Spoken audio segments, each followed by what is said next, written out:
Szanowni, kolejny odcinek wideoblogu. Dzisiaj ponownie mam okazję gościć Roberta Huntera. Będziemy degustować dwa wina z apellacji Rioja. Zupełnie inne wina, w zupełnie odmiennej stylistyce. Jedna klasyczna, drugie wino jest bardzo nowoczesne. Jakie smaki, jakie walory są w tych winach, jaka jest produkcja? Będę rozmawiał właśnie z Robertem Hunterem. Welcome. Nice to see you again. Tell us a few things about the winery, which is Finca la Emperatriz. This is a winery in Rioja. One of the things that makes it really different is it's a single vineyard. Now there's a lot of vineyards in Rioja. Which means finca. Finca, yeah. Finca means the estate. Yes. So this is a wine which really comes from one specific place, whereas most wines in Rioja, in fact 99.9% of wines in Rioja are blends of wines from different places. This is a wine from one specific site.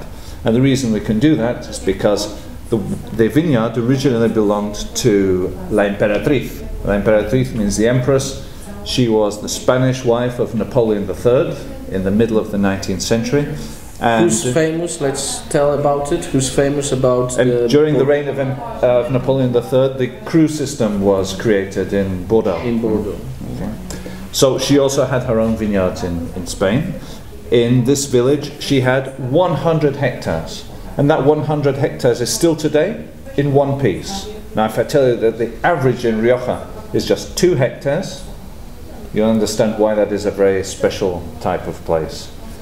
The vineyard has, let's say, 100 hectares. About half of that is very old vines, about 65-year-old vines, and the other half is quite young vines. The winery makes a range of different wines, but they use the old vines specifically to make the Reserva. All right. Yeah?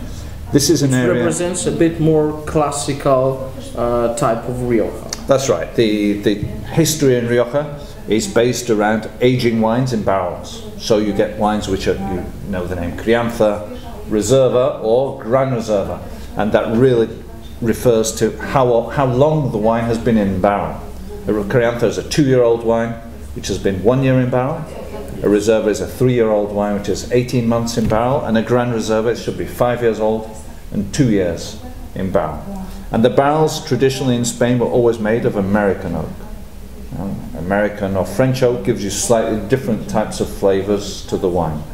So this is a wine which has been aged for 22 months in oak. It's made from the typical grape variety Tempranillo, because it's from Rioja Alta, so Tempranillo needs a cooler climate. Rioja Alta is the high part of the Ebro Valley, where the climate is cooler and also has an influence from the Atlantic. Whereas Rioja Baja is warmer. I can't wait. Yeah? Let's taste the wine, please.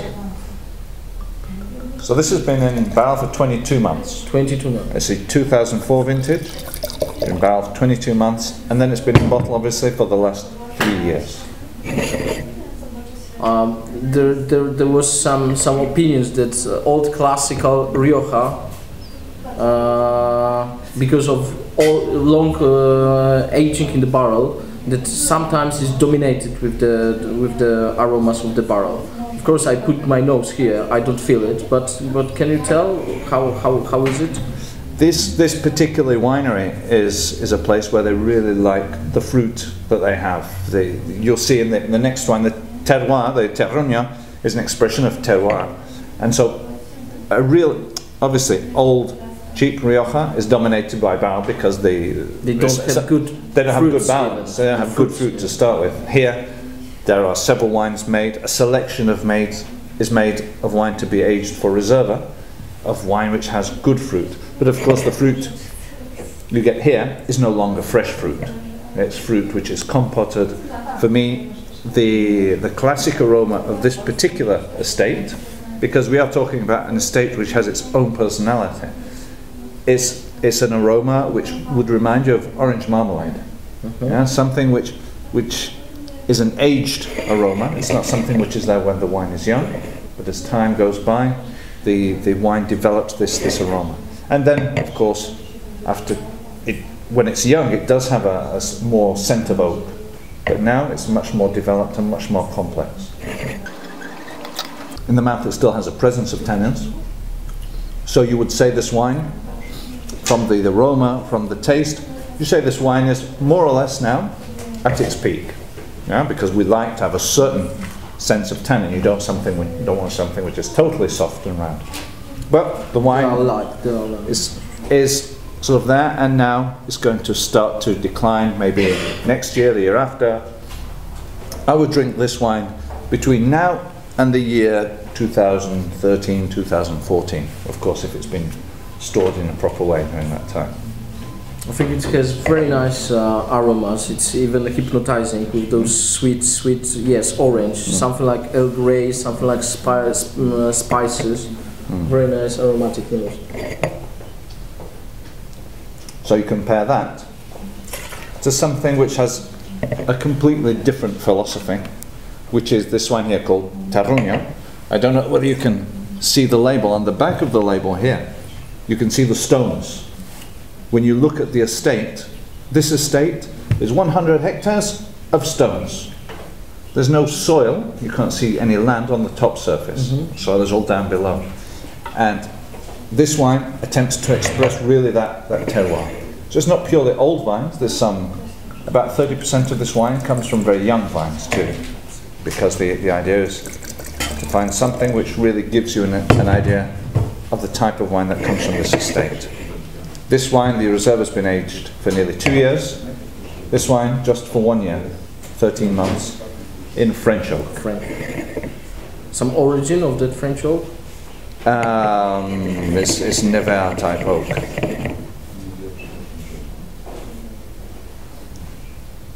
In this younger wine, the oak is more present.